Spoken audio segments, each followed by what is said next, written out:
Welcome to another series, new one on the channel. I'm going to be building out a mini server. I've had this for a couple of months. This is the MS-A1 from minisforum. Famous for the MS-A1. They just launched MS-A2, which basically is this, but with all the benefits of the A1, including 10 gig networking, PCI slot support, and an upgradable CPU, which this one has, and it can support up to, I think they said 20 something terabytes. I have to look at those stats, but this one can support up to, I believe, 24 terabytes of storage, mostly all flash. They kind of got rid of the little U.2 carrier card that I'm sure they'll be putting in the other one because they put a heatsink in this, but I'll show you all of that. But I bought this because I wanted to have a little computer that was powerful enough to do some testing and also just be able to kind of fully have a real Windows machine in the house that wasn't just a virtualized version of it or a little crappy laptop that I have for any kind of digital modeling or anything like that, because sadly the servers I have in my rack a little bit older, and the CPUs aren't, can't really stand up to the test of time, and they're just kind of inefficient. So I was really drawn to this because of the power draw and what I could do. So I did run it initially as a little mini Windows machine, and then as I came to think about it, I was like, oh, what could I really do with this, since I knew the new one was coming out, the MS-A2, as well as just being able to kind of have different operations and ideas of how this could work. So I want to break this one down a little bit, showcase what it does. Not as easy to take it apart, but let me go through some of the specs here. It has an Oculink port if you want to actually run and Type-C if you actually want to run a graphics card off of it, which is super nice because you can just have, it's like a little $99 dock, and you grab it and you put it in there, and it's wonderful. Display port, HDMI, USB Type-C, but also two 2.5 gig LAN ports, which I know a lot of people were disappointed on because they wanted the 10 gig ports like in the other ones, even though those use SFP plus FSP adapters, which aren't necessarily standard, but you can aggregate them and get 20 gig networking out of it, which is cool. You could get 5 out of this if you were to run these in aggregation. So that's really cool. Let's see what else. Now this thing actually has 8 screws. I've taken them all out because I've been working on this the last couple of days. So these 2 on the corners here in the back are the long screws that actually are these little tiny ones here. I'm not sure it's gonna focus on that, but it doesn't matter. Little tiny ones there. And then there's some small ones that I have in my little tray over there to make sure I don't lose them. You take those out. You only have to take these 2 out really to take it apart. They say I take them all out every time, and then it just slides out. So this is the back side. So on the back side here, this is usually where the U.2 adapter would have gone. They call it the U.2 conversion card or something, like some along those lines. And basically this has Wi-Fi as well, but I don't use it. I have a rack with a shelf for it, so there's no reason not to wire this thing. But this is the radiator that they put on here to help with the cooling, which is really smart. So that's really nice. You can put a total of 4 M.2 drives in here, which I will be using. And when I get to that, I'll talk about some of the ones I'm choosing. This will be a longer probably project because some of those drives are expensive, and they don't recommend me using a U.M.2 to U.2 converter. So I will abide by their rules and not do that because they do know best. I have been emailing back and forth with them. But this is the backside, and this is really easy to get into to put storage. On the front side, you got the big radiator. You got to kick out a couple screws here to get to the CPU. I have a Ryzen 8700G in here, which has the onboard graphics, which is really nice. I think it's 8 cores, 16 threads, 3 point something gigahertz, which is really cool to be able to do that. I have 96 gigs of RAM in here, and when I actually like unbuckle this thing to really show the memory going in, I'll be able to show that. But 96 gigs of RAM, and I have under here is another space for another 2 drives to go under this basically cooling chamber that cools everything. This little passive heatsink that cools the RAM and also the M.2 drives. So it will spin up when it's under load.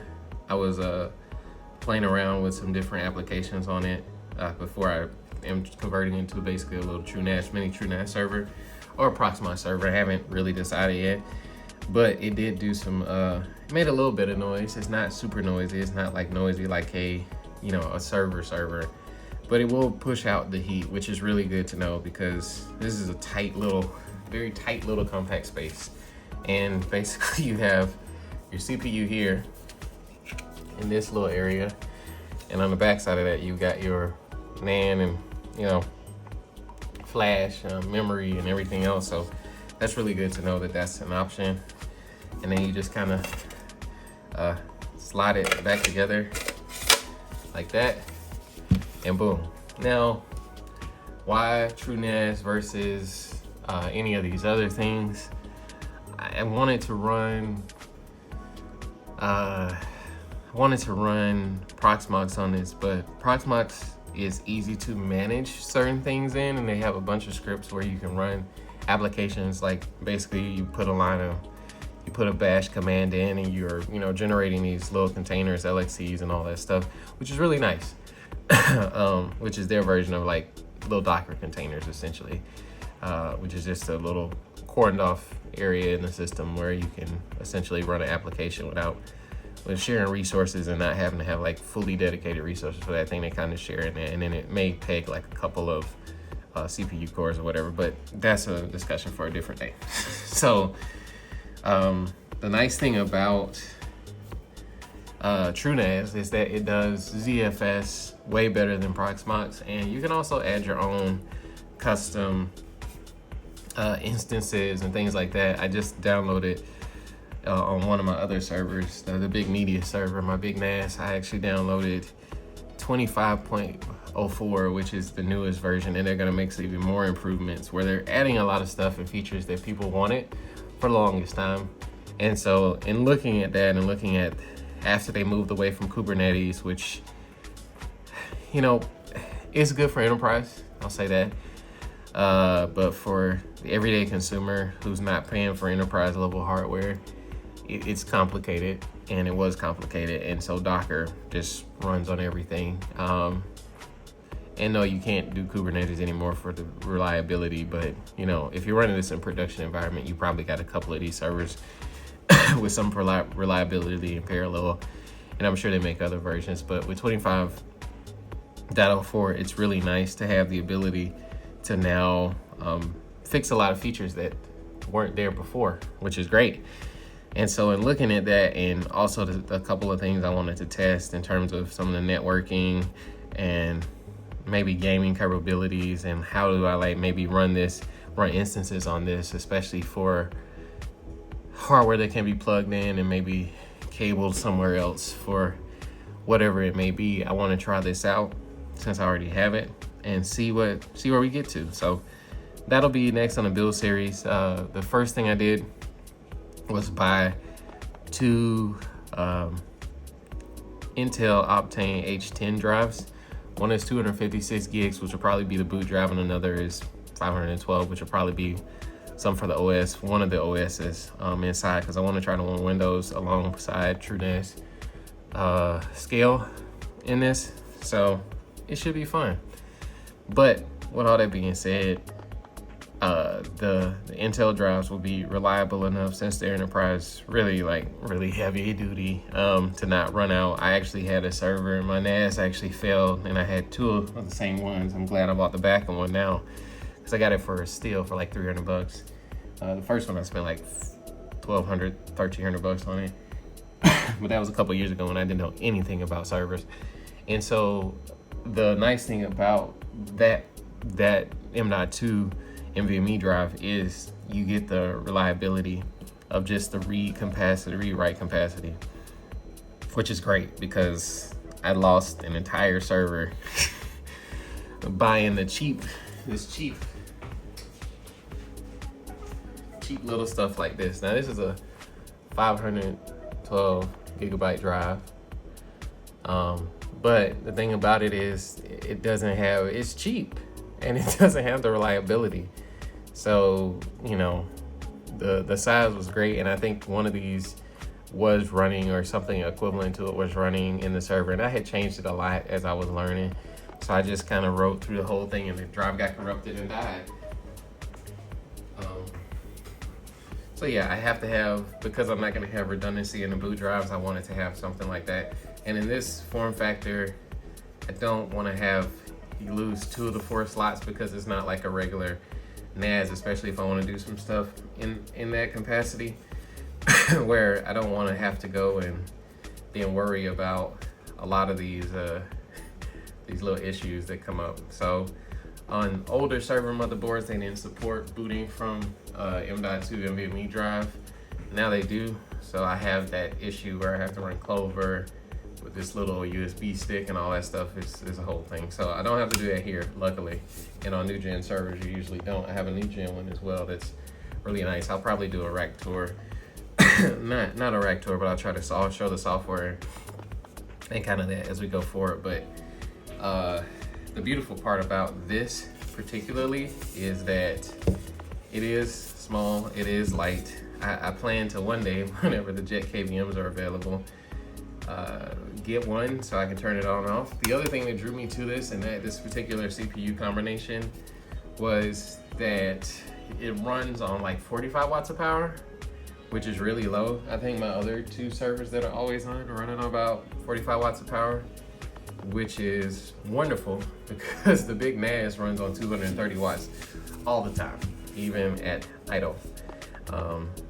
And I'm not really pushing it except for when all the memory is, going and something's happening like that, but it doesn't really make any more noise. So it's not like I'm pushing it to the super capacity. But with all that being said, this runs basically is capped at a certain power out voltage. And the MS-A2, which I want to get as well, that one really will be a workstation that I'll use remotely without having to get a whole server and run that. That one can, I think, deliver, because I think this one is capped at like 65 watts from the motherboard power to give power to the system. So if you have a CPU that demands more than that, it's very hard to get that out of the system, which is the whole point. You want this to be a little energy efficient thing, so it's perfect for a server for the house. So you can make this a whole NAS by itself.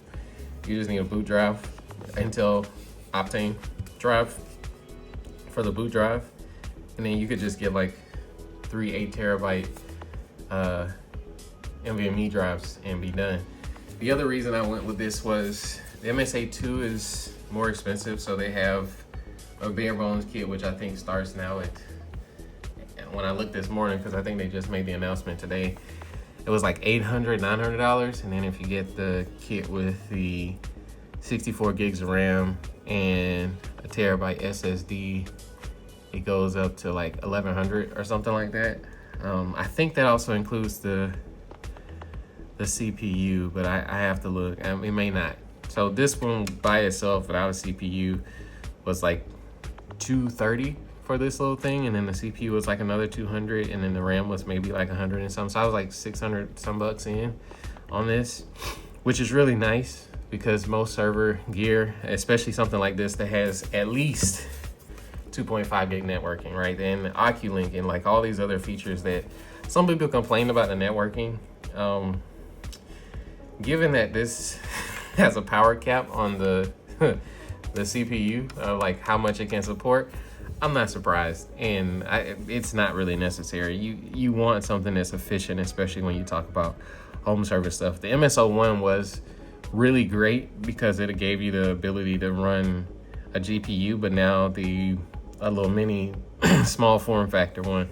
But now that you can get that with the MS-A2, this might be the little perfect server that I think they meant to make, because you can upgrade the CPU, you can upgrade the RAM, you can, and I think the new one supports DDR5. I think mine is DDR5. Yeah, my RAM is DDR5 as well. So it's just nice to have the ability to kind of be able to do whatever you want. This could be a desktop machine. This could be a little server you put in a rack like I am about to do. And you can just do a lot with these. And that's the beautiful part. I'm still undecided on Proxmox versus TrueNAS for some things. I need to look through a couple things. Like, I can run pretty much. The nice part about TrueNAS is I don't have to worry about the Docker memory share. The Docker shares within the, not memory, but the Docker shares within the actual storage. But that's pretty easy to do. I'll probably follow a tutorial online and do that. The thing I do have to worry about with like a Proxmox instance is I'm not really gonna overload the CPU, but the thing about it, if it just runs TrueNAS, it will just basically be able to allocate the CPU as needed. And I can always choose that, but I'm not worried about it, you know, infringing upon the rest of the system. And most of the apps and stuff I want on here are not gonna tax the system aggressively. So I have one that has a mobile, like little ARM-based, essentially Intel CPU, and that thing rips, even with the stuff I ask it to do sometimes. So it doesn't even blink, and I have probably 20 or so little apps running on that, like just all around. So I'm not overly concerned, but it's something I have to consider. So I'm gonna do some more due diligence, but really excited for this build. I think it's gonna be fun. We'll at least get started with some of the pieces that need to happen. Gonna have to figure out how to, because I have Dell servers, so and only my other servers too have IPMI. So I'm spoiled. I have a way to look at the dashboard, so I'm hoping that I can get a Jet KVM or two to at least have some semblance of what I want to start with. And so we'll see at the end of the day where we end up on this. But this is the mini server build series part 1, and we'll go from there. So until next time, please like and subscribe to the video, and we will talk soon. Thank you.